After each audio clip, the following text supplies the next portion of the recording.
Hello everybody, it's Connor from Cinity Gaming, and welcome to Cinity Gaming News for Sunday the 6th of September. I don't know why I didn't abbreviate it to CGN then, but I didn't. So, yes, let's crack on. Pete's not here because he's in Italy, watching Formula 1, which is finished now, so he probably isn't watching Formula 1, so he's just in Italy at the moment.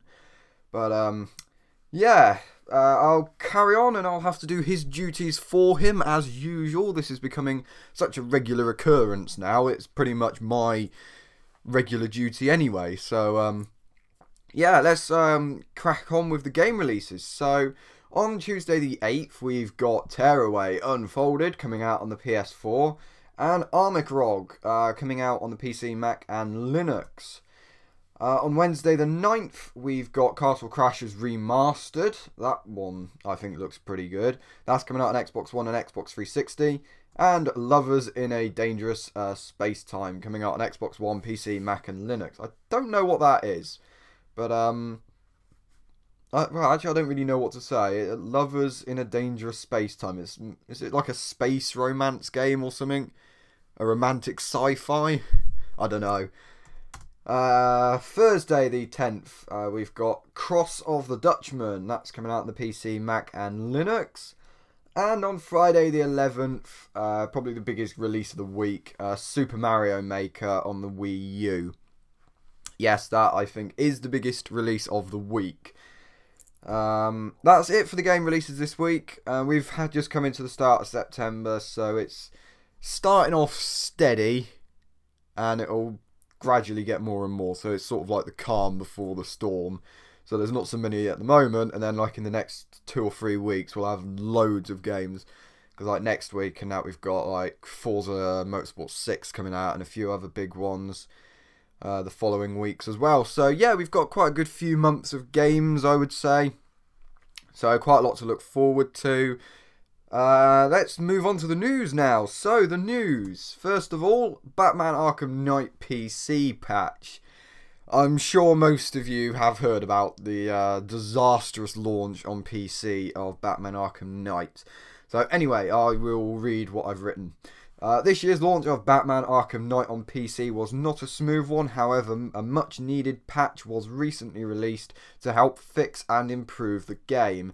Shortly after its launch in June, PC users began reporting numerous problems with the game that made the game pretty much unplayable for most users, which eventually resulted in the game being pulled from the Steam store. At present, the game still hasn't been put back on Steam. However, the developers are still hard at work fixing the issues before they re-release it. This patch is only available to the users who have already purchased and downloaded the game. So yeah, basically, Batman Arkham Knight had loads of issues on PC when it launched a few months ago. Basically, it was just like the game randomly crashing and freezing, and I think there were other problems as well, but they were the ones that I knew of. So it was just sort of like you're in the middle of a level or a mission or something, and then it just all of a sudden freezes and you can't do anything. So yeah, I can imagine that's very, very frustrating. So at least they're bringing out fixes for it. But to be fair, it probably is a wise decision not to re-release it until it is completely resolved. Which, by the sounds of it, it isn't completely yet by this patch. But they are still working on it.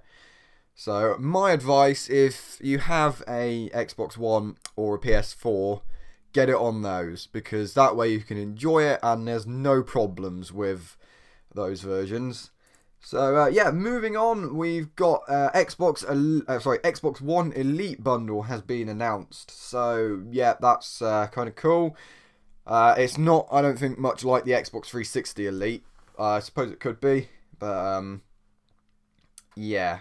I'll read it first and then I'll discuss it afterwards. So, Microsoft recently confirmed that they are going to be releasing an Xbox One Elite bundle.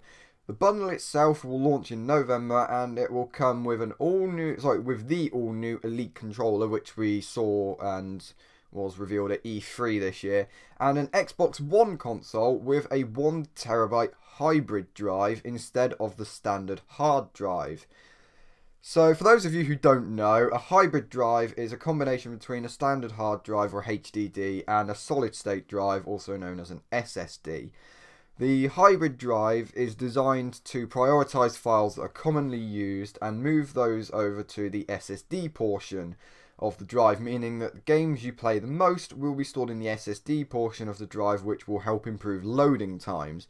So for example, if you play Minecraft like 10 times a day, that game will almost certainly be stored on the SSD portion of the drive, because if you use it more often, it will store it there to help it like load quicker and perform much better.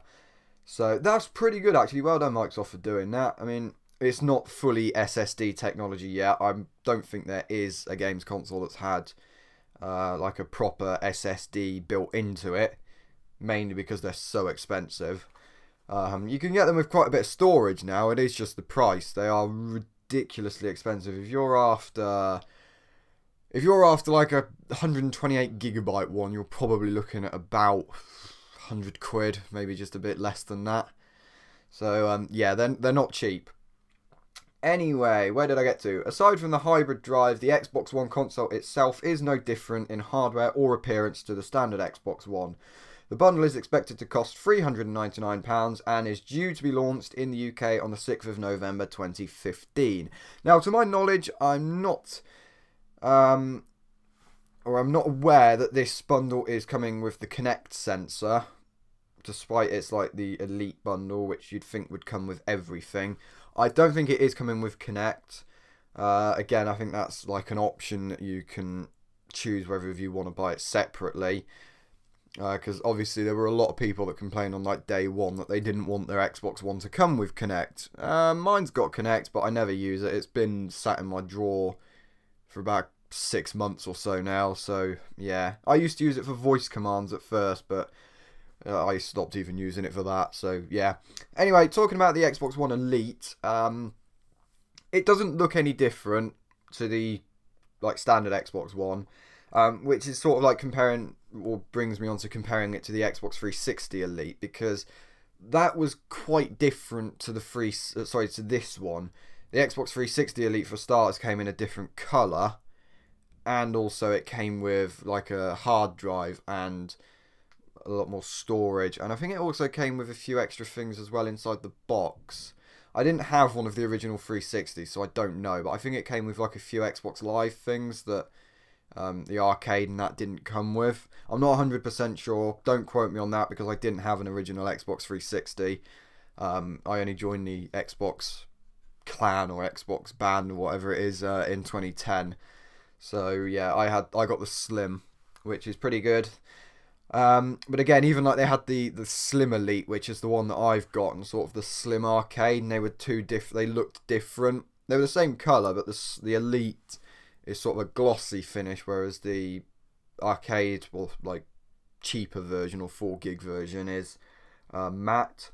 So yeah, the controller is definitely something as well, because that looks pretty cool. It's sort of a customizable controller as well. You can replace a lot of the things on it, and I think that retails at I can't remember. I think it's 100 something quid though, so that's not too bad, to be fair. So you're getting a brilliant controller and a hybrid drive which has SSD technology in it, which is pretty good. So yeah, I think this is pretty good actually, Microsoft. Well done on that one.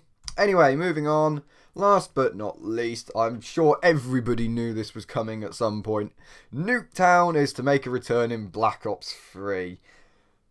Oh boy, did I guess this ages ago. I knew they'd make it. I knew they'd bring it back somehow, because yeah, they have in the last 2 games, and everybody loves Nuketown, so couldn't really afford not to bring it back. Anyway, it recently emerged that the beloved Nuketown is to make a return in this year's Call of Duty Black Ops 3. The new variant of Nuketown will be called Nuketown, but with a 3 instead of an E. And if you want to get it, you'll need to pre-order the Xbox One, PS4 or PC version of Black Ops 3. And unfortunately, it seems that Xbox 360 and PS3 users won't be getting the map. That's a bit of a shame, but to be fair, they've got to spend more time on the current gen consoles. Last gen is obviously last gen. It's sort of now the time really where we sort of need to let them rest, in a way, to say it politely. Anyway, the teaser art revealed, that's not that on the left there, by the way. The teaser art revealed shows the map to look even more futuristic than its predecessor, Nuketown 2025. That is Nuketown 2025 in the picture there, which looks pretty cool. So Black Ops, you got the original Nuketown, that still looks pretty good. I like the original Nuketown. You got Nuketown 2025 in Black Ops 2. That looks good, and there's not really a lot shown in like the new Nuketown. But the image that you do get just shows that it is way more futuristic. I didn't even realise it was Nuketown when I first saw it. And then after like looking at it for about 2 minutes, I suddenly like realised it's one of the houses. So if you do see it, it is Nuketown. It is just one of the houses. But yeah, it does look very, very different. Not to forget actually as well, last time they did the Nuketown Zombies map, which I gotta be honest, I don't think really kicked off that well. I certainly don't play it very much. In fact, it's probably the map that I've played the least on Black Ops 2 and Black Ops 1 actually. So yeah, it's not my favourite Zombies map. But multiplayer map is brilliant. Where did I get to? Nuketown may eventually be released to users who don't pre-order. However, this is not definite. So if you want it, your best bet is to pre-order the game as soon as possible. Also, if you pre-order, I think it's the Hardened Edition, you will also get the remastered Deriz Zombies map. So yeah, that looks pretty good. I like Deriz. That's one of my favourite ones. Ascension is also another one. So yeah, if you like Deriz, pre-order the Hardened Edition. It's a bit more expensive, but you get a season pass with it, and you get the Deriz map as well. Again, they'll probably release that publicly later on in the life cycle of the game, or like in the year. But yeah, and also not to forget as well, PS4 users do have the timed exclusivity on Black Ops 3. So it could be the case that it may be only PS4 that will get Nuketown or the Deriz remaster if you don't pre-order. So yeah, especially if you're Xbox One or PC, I would certainly recommend pre-ordering it if you want to get the Nuketown and Deriz remaster, because there's no guarantee that Xbox One will get it. PS4, I suspect, will most likely get it, because they're the one that's sort of got the sponsorship or partnership rather with Activision.